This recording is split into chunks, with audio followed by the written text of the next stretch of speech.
whatever it is that your passion was, were they always These are my... Sorry, what? Okay, let's do it.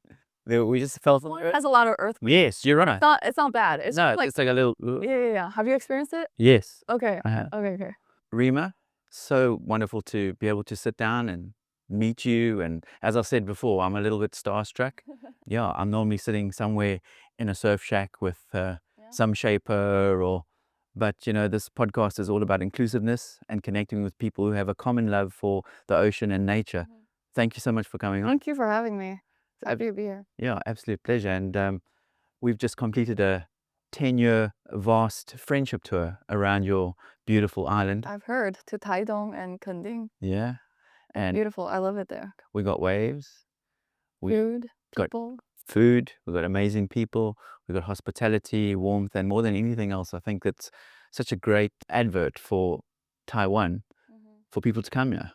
Because someone said to me before I came, it's the hidden gem of Asia. It is. I always tell foreigners, like, have you been? Because they always just go to Taipei. I'm just like, Taiwan is the real thing. Have you got a special connection with it? I do. I go on a surf trip every year just to get out of Taipei and enjoy. I love it. Go ground yourself, get in touch with nature, get in the ocean. Start from zero, refresh. Yes. Yeah. Nice to wipe the slate clean every now and then. Get the city grime off. Yeah. Cool. Rima, you got some Lebanese heritage, yet you're living here in Taiwan. So father, mother Lebanese? My dad is Lebanese, mom is Taiwanese. Awesome. Yeah. But you've based yourself here permanently now, huh? Yes, I grew up in Taiwan, but I studied in a French school in Taipei. French, Chinese, Arabic. English. Wow. I wish my Mandarin was as good as your English. Do you speak? No. Not? Unfortunately, no. I speak Zulu and Afrikaans. Oh. Coming from South Africa. That's pretty good too. We've got 10 official languages in South Africa. I've heard. That's crazy. And you speak 2 of them? 2 of them. 2 of the other languages, yes. Yeah. Is it very different? So Afrikaans is a very like Dutch sounding, quite a guttural language. It's very... Can you say something? Yeah, ons gaan branderplank ry. Sounds like Dutch. Yeah, like Dutch. Dutch German, yes. Yeah. So when you say the G's, you go, sounds quite... Okay. I like that. You like that? Clear your throat. Okay. And then Zulu is like, Sawubona, usapila na, yebongi sapila. It's like is it Spanish and... I don't know. Yeah. Languages are interesting, right? I love languages. Yeah. I think it's best when you learn when you're a kid because you just pick it up and you don't need a lot of effort. But once you grow up, it's a lot harder. They say that a child up until the age of 5 picks up a language like at a rapid rate. Eh? Yeah. So if you talk it in the home like 2 languages, no problem. No problem. Yeah. Yeah. It almost felt supernatural. It's definitely interesting to encounter the diverse culture in Taiwan, and there are a lot of families that have, whether it's Filipino or yourself, Lebanese heritage, there's quite a bit of diversity in terms of other cultures in Taiwan.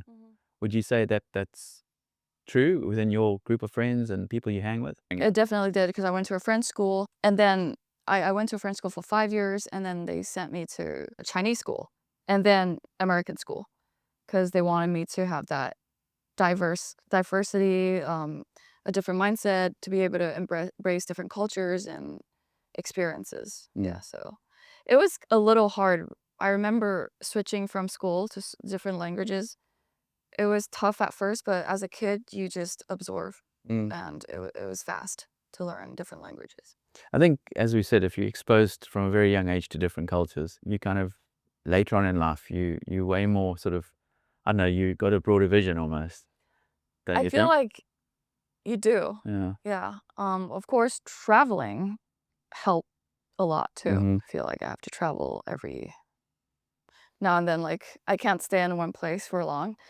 I feel like I'll be boxed in if I stay in one place for too long. So like not too long ago, I just went to Bali before my surgery. Yes. Even if it's just a week, made me feel so refreshed, inspired, and I feel like I can get back to my normal life and restart again. Recharge. So important. Would you describe yourself as a highly creative individual? I want to say that, but I struggle with that a lot of times, especially while I write my songs. But I think growing up, I am pretty creative, but somehow it got stuck in the middle. Mm-hmm. And now I'm trying to find that creativity back. I still got it in me. You just need to open the door and try different things. Unlock it. Yeah, unlock it. Find ways to unlock it, like you say. It's not a very good feeling when you know you're creative, but you can't create. Yeah. It's a I feel like you hit a creative block almost. I do have a lot of things to say, like when I write my songs. Yeah. But sometimes when I sit, I don't. It's hard to put it in words. I want to write more. I want to resonate with my audiences. I want to do that. Do you ever wake up during the night, like at 3 a.m. and go like, I need to write this down? Like you've had like inspiration for song lyrics and you. I do actually. Even my dreams, I won't write it down and be like, I just had this dream, and I'll just record it. Yeah. And then try and translate that into a track. I do write down a lot of stuff every day. It just comes up, and I'll be like, okay, this is a song title, but just bits and parts, and I just need to put all of them together. Are you pretty organized, or you kind of let things flow on a daily? Yeah. Or my daily routine. Daily routines. I would say both. I used to be a lot less organized. Now, as I grow older, I am a lot more organized. And I do have my routines, and I think routines are important. Like a ritual, you wake up. Before I get out of bed, I try to do a 5-minute meditation. And then I try not to look at my phone the first thing when I wake up, because that just messes with your head. So once I have my 5-minute meditation, I go downstairs, I make my vitamins, proteins, stuff, and then at that time I check my phone. Just like the basic things. It just keeps you grounded and motivated. Once you start your day like this, it's easier to go on feeling confident and good about yourself. But it's hard too, because if I have to work, I have to fly somewhere for a few months, it's the habit, it's just gone. Because you work in different hours and stuff. So I think flexibility is also really important. You go to a place, you keep those habits you want to keep and just work around it. Because I used to be like, oh shoot, I'm here, I can't work out, I can't do this, I feel bad about myself. But you just need to find time and just the flexibility to be okay with not doing those as well. Going back to when you were a young lady growing up, what age did you kind of say to yourself, like, I want to write music, I want to be involved in the industry, or that's sort of like an aspiration of mine? Was it from a very young age, or you always? No, I never really thought about that. I never really wanted to be a singer or actor. I just liked singing. I started singing when I was 15, not really young, but 15, and I had a chance to be in commercials and stuff. I had a project in Shanghai. It's a short commercial film. I was like, oh, acting is so fun. I love it. It's so tiring, but I love it. So since then, right after college, I had a hosting show, traveling show. It opened doors, traveling, acting, singing, everything. It was like, this is fun. Yeah. And when I first got my little paycheck, I was like, oh, I made money off of what I love. That's great. For some people, it only kind of happens later on in life that you kind of find that what you've just described, like being able to do what you love and then being rewarded for it. And the money is like it's always like a. It was never about money. Exactly. Never about that. Yeah. Which I love, because some people, I do know some people, they work just because of the money. But for me, I just feel like money is not the priority. More than anything else, I think as creatives, one looks for validation more than anything else. Just a better pat on the back to say that you're doing a good job. Yeah. And for you, your fans and your audience. To be able to connect with your audience, for them to resonate with you, I think that's powerful. Or just to touch their hearts. I feel like that was my main priority, no matter singing or acting. Yeah. Did you always have like a bit of fire in you growing up as a young girl? Like, I do. I don't know where it came from, but maybe my background, or maybe from the parents. Lebanese side of the family. Maybe, yeah. Because my dad's super positive, so I don't know. I always have this drive to wanting to learn a lot, and I ask a lot of questions. I'm super curious, but I also never felt like I was good enough, because Asian parents. My mom, I learned piano since I was 4, and she's like very strict. So I think there's a part of me where I never thought I was good enough, and I want to be better. Maybe that's one of the drive as well. Yeah, it gave you that impetus to want to. Not necessarily a good drive, but it's still a drive. It's still a driver. And have your parents kind of always supported you from a young age to kind of follow your dreams and just whatever it is that your passion was, were they Oh. always kind of, These are my. Sorry. is it blowing us on? Earthquake. Oh yeah. There's a little earthquake. Little Okay, sorry, thing. ignore me. No, it's all good. Sorry, what were you saying? Okay, let's do it. We just felt an Taiwan has a lot of earthquakes. Yes, you're But right. it's not bad. It's No, just it's like, just like a little. yeah. Have you experienced it? Yes, Okay. I have. Okay. So it's pretty wild. We experienced one in Bali as well. I was lying in bed in Kuta, of all places, like. Oh, okay, yeah. It's kind of like that. Yeah, your parents. I mean, to have become the successful woman that you are today, great support from your parents.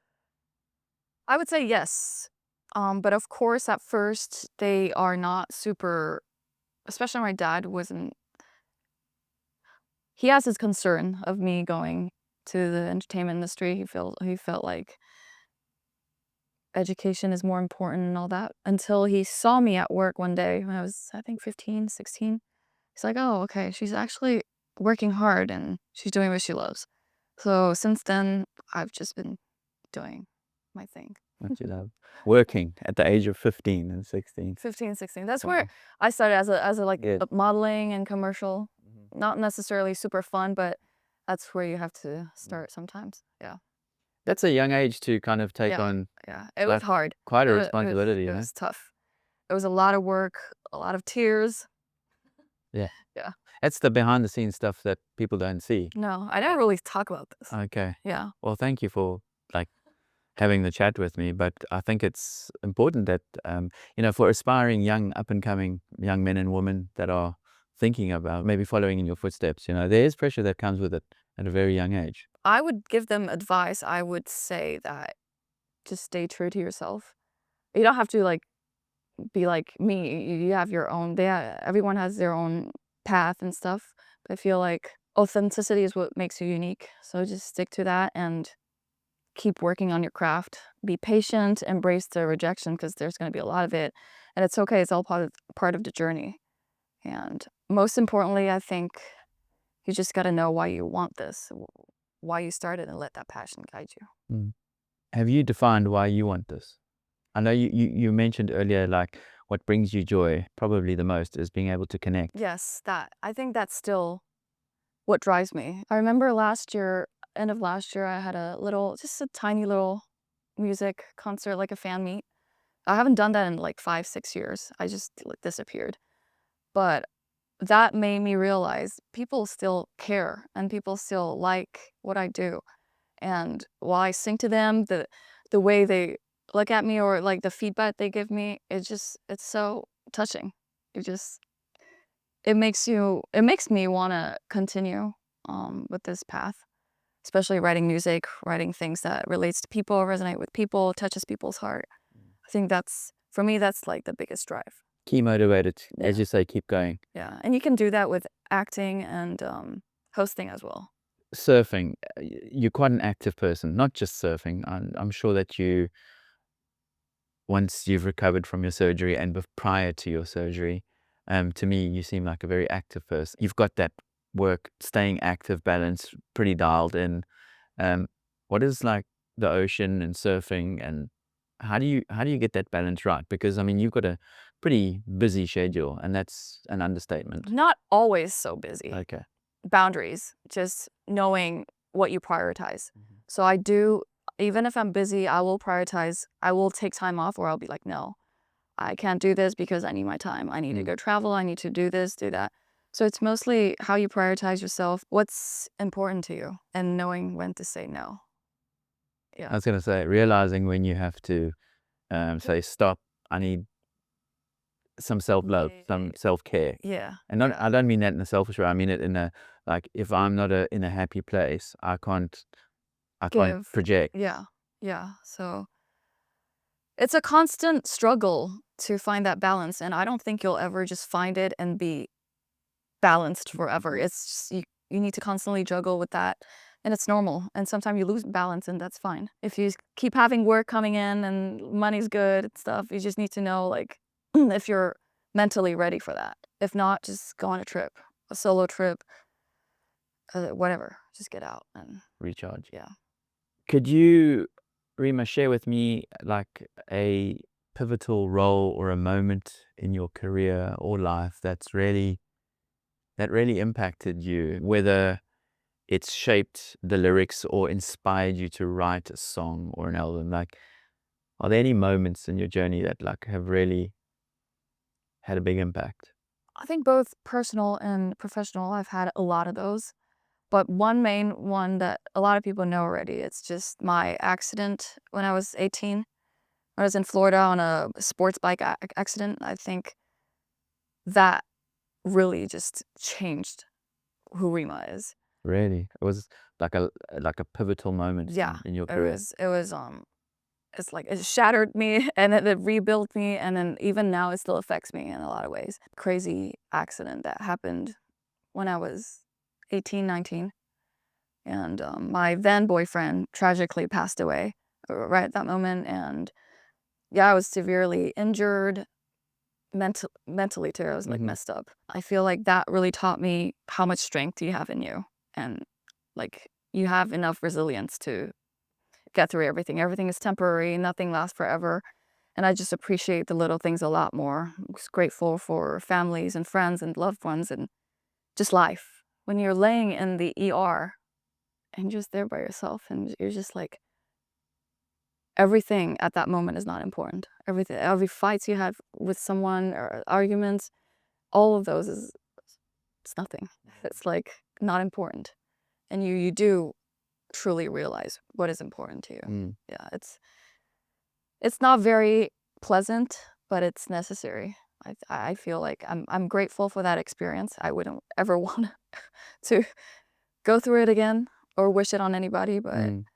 it's life changing. Shaped you. Yeah, it shaped me completely in a different way. Yeah. Oftentimes, it's these trauma points that kind of either make or break us. For some, it's the latter, and unfortunately, they don't bounce back. But for others, like yourself, it's actually empowered you to want to treat each and every day as an opportunity to make Yeah. a difference, essentially.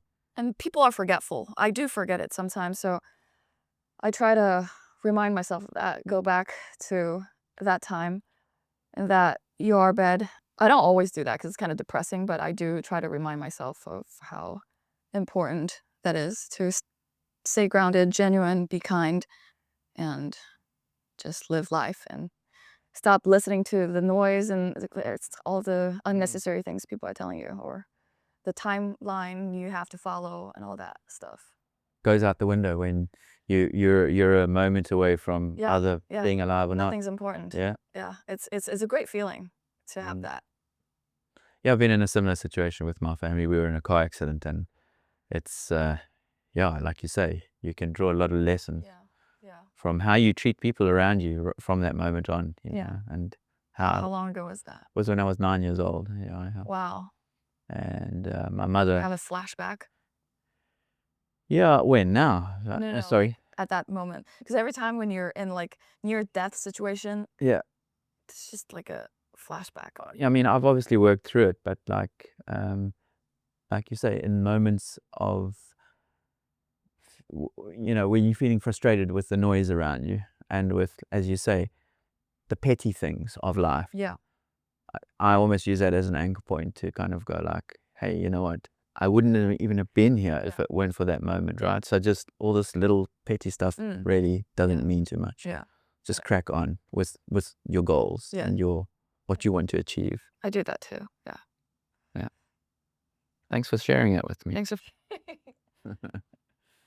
As a person that is in the public eye, and how do you maintain that authenticity that you seem to be very focused on keeping that grounded and being authentic to yourself?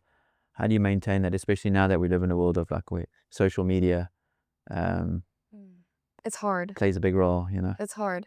It's challenging. I do feel like there's a constant pressure to present a curated version of yourself. I don't think anyone can be just 100% authentic. Mm. Just really, it's just like the balance I was talking about. It's just a constant balance. You just pull yourself back a little bit when you feel like because I do feel like I have to conform sometimes to the trends or expectations of the world.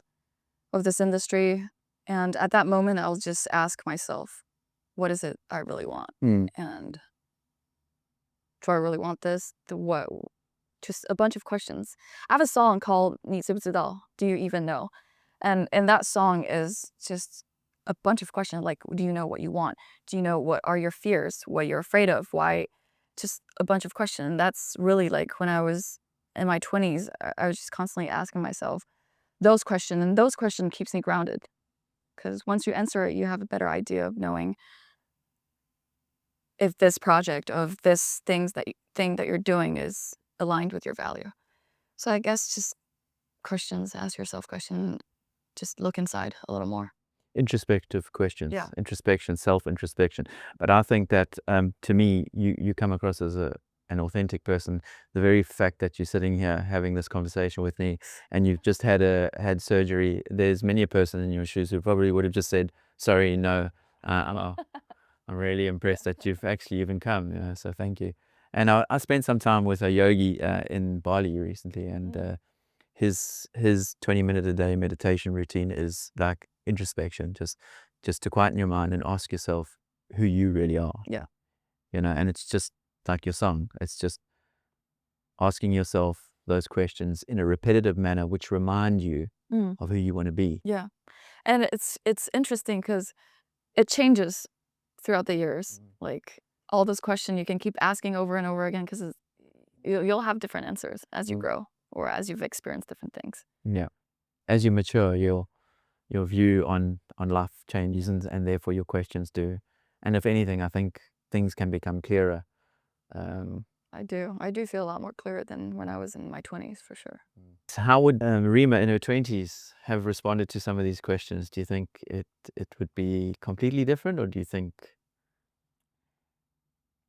Those questions that you just some of asked? these, where you, because right now you seem, there's a lot of conviction with what. But I do have a lot of still like blurry stuff. Okay. But that's the fun of life. Yeah. You wouldn't know everything. Yeah. But I think something that wouldn't change is the pivotal moment. Yeah. That accident, because it happened when I was 18. So it has just shaped me. But I was going through hard times because, when you just had a big accident or a great loss, your emotion switches. It goes from sadness to accepting the fact and to like anger. I've went through that, and it's been 10, 12 years, and I'm still experiencing some of those. When I hear people riding sports bike here, until now, I can, like, when I hear a sports bike pass by, like, zoom, I would hear, like, boom, at the end of my, like, head. I hear a explosion sound every time when I hear a sports bike pass by. So I think, yeah, some things you never heal from it. And I think that's fine. It gets smaller, but yeah. You learn to live with it. Yeah, you live with it. But then, I mean, I'm repeating myself here, but then you can either choose to look at the positives and draw the positives, or like keep focusing on the negatives of that particular moment. But yeah. And yeah, sometimes you focus on the negative too, and that's fine. What do you do for fun other than surfing? And how did you end up with that cast on your leg? I had my ACL torn 7 years ago doing Muay Thai. Okay. And I never fixed it. So I still do all those crazy intense boxing, wake surfing, tennis, a lot of tennis. Oh, really? Yeah, and skateboarding, all sorts. Skateboarding of as well. Rock climbing. Rock climbing. All sorts of stuff. Carrie, I think she does more than you. I want to do skydiving. Yeah. Skydiving. That's what I wanted to do this That's year. on your bucket list. Yeah. Yeah, I've never fixed it, and it just got worse. And I just finished an action movie in China, and that made it worse. So there's no way back. I had to have my surgery. To get it done. Yeah, I had to. It's getting more and more crazy. And frustrated. At first, the first 3 weeks was frustrating. Yeah. It was painful. The rehab was crazy painful. I have to relearn how to walk. I don't even know how to use my quad muscle. It was crazy how your mind and muscle forgets how to, the mind and muscle connection, you just forget. Yeah. So I have to recall that mind and muscle connection and working through it. And now at least I can walk. I can drive. drive as well. Drive. Well done. Keep going. I have another 8 months to go, but Yeah. step by step. Just another little chapter, book of Rima's life. Yes. Why do you love the ocean? What does it mean to you? I know it's a bit of a cheesy, sort of fluffy, cliche question, but what does it do for you, your soul?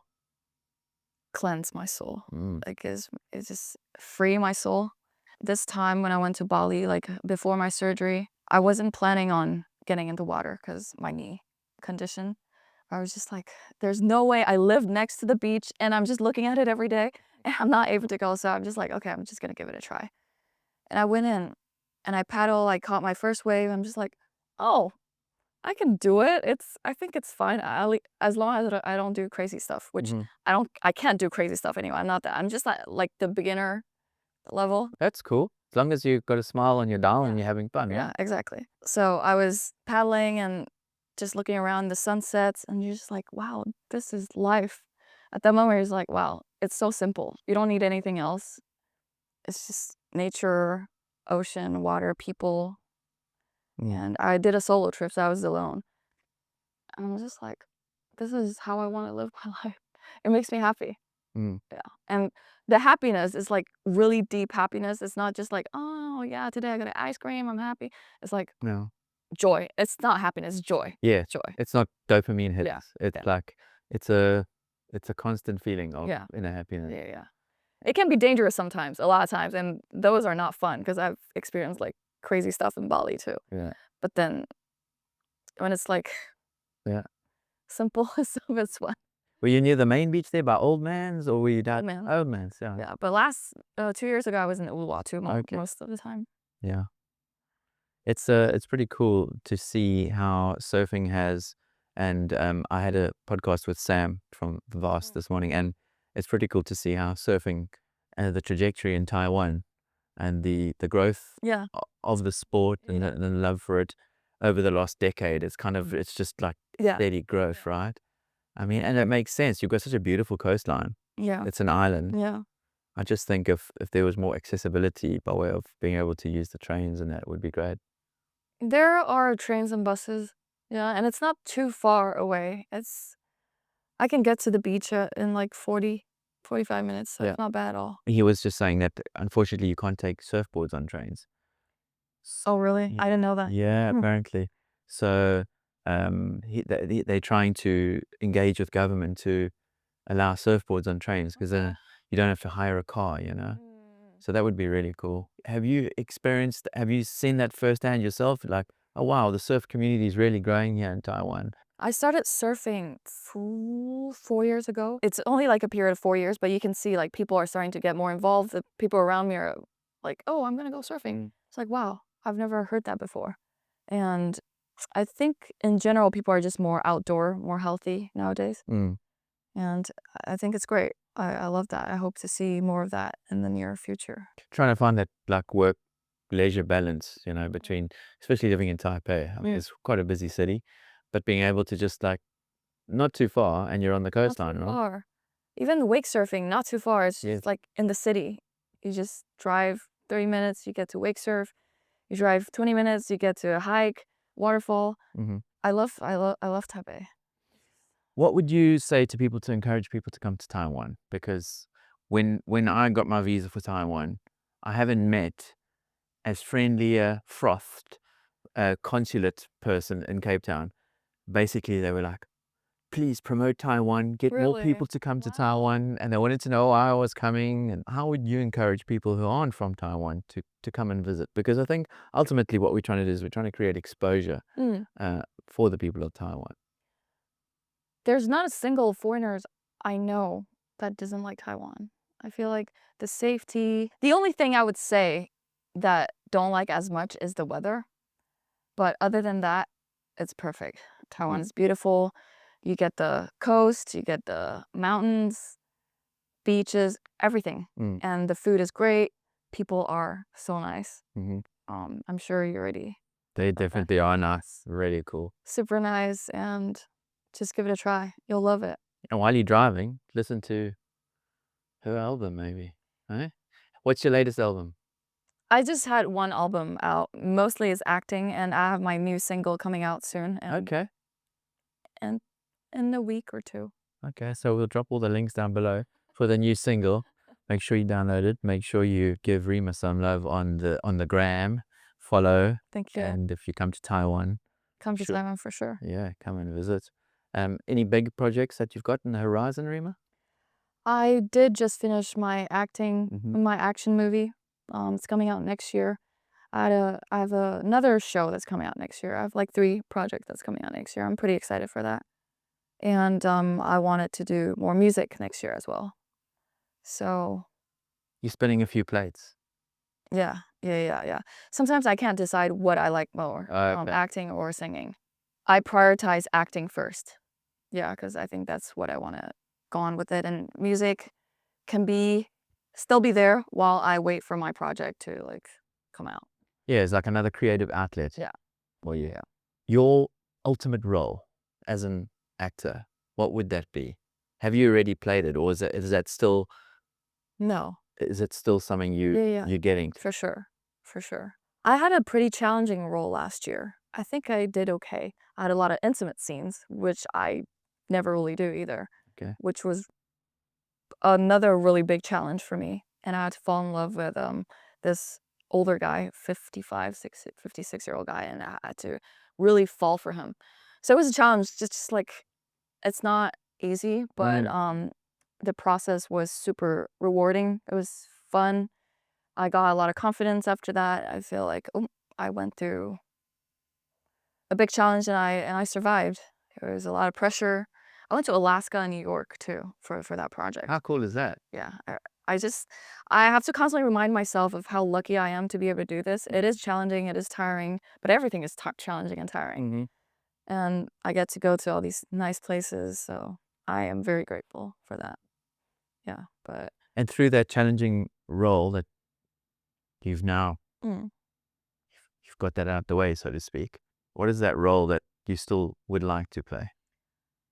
I don't know if I'm qualified for that yet, but I would like to play a drug addict or something like Joker. Kind of like that. You know, Arcane? Yeah. Have you watched Arcane? Yes. Jinx? Yes. Something like that. Like a psychological role. Yeah. Yeah. That's so hard. And maybe I'm not qualified yet, but I'm working towards that. That's cool. Yeah. Yeah, that'll be a real challenge. Real challenge. Proper. Yeah. I have to explore a lot more and a lot of homework to do. Yeah. If I have that opportunity for sure. Yeah. Oh. You'll manifest it, I'm sure. I hope It'll come eventually. The evolution of the Taiwanese entertainment industry. There's been growth there too, right? Has there been a huge growth after a certain period, like maybe COVID or? Yeah, for sure. COVID, there's a lot more streaming platforms and more original contents, more creativity. Yeah, everything is very different. It's harder too for actors. It's just harder because there's so much stuff nowadays. So when you finish shooting a project, it's just there on hold. And you don't know when it's gonna be released. Distribution and all the rest. There's good and bad. There's a lot more original stuff, unique stuff, a lot more collaboration with internationally. It's hard. I'm sure. Just act and I have a project that came out 5 years later, 4 years.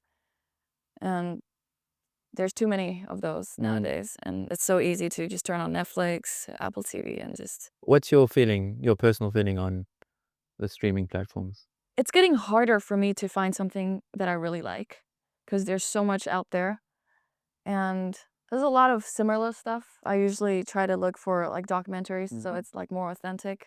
Well, there's a mass exodus out of Hollywood. Maybe now's the time to, everyone's leaving. There's a few gaps that need filling. I don't know about that.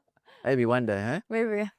I did work with a Hollywood director 5 years ago. I shot a movie with Jackie Chan and John Cena, but a lot of it got edited. But it was really nice to train at the Jackie Chan Center, and it was fun. Like all these are, I think, part of me now. So you do a lot of your own action scenes yourself? Yeah, that one I did everything myself.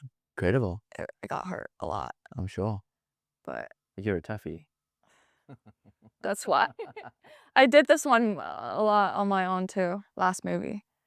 But then I feel like the next time I need to realize when to say no to certain things, Mhm. because it's not, you don't always need to do it. They've got stunt doubles for that. Yeah, yeah. Yeah. But then when you're hanging with Jackie Chan, I mean, it's pretty, I like him. you know, It's totally he's, different than what I thought about yeah, him. yeah. I love his stories. He's super OCD. You just want to like Oh, really? put, yeah, he's, uh, I like this person. I like Jackie.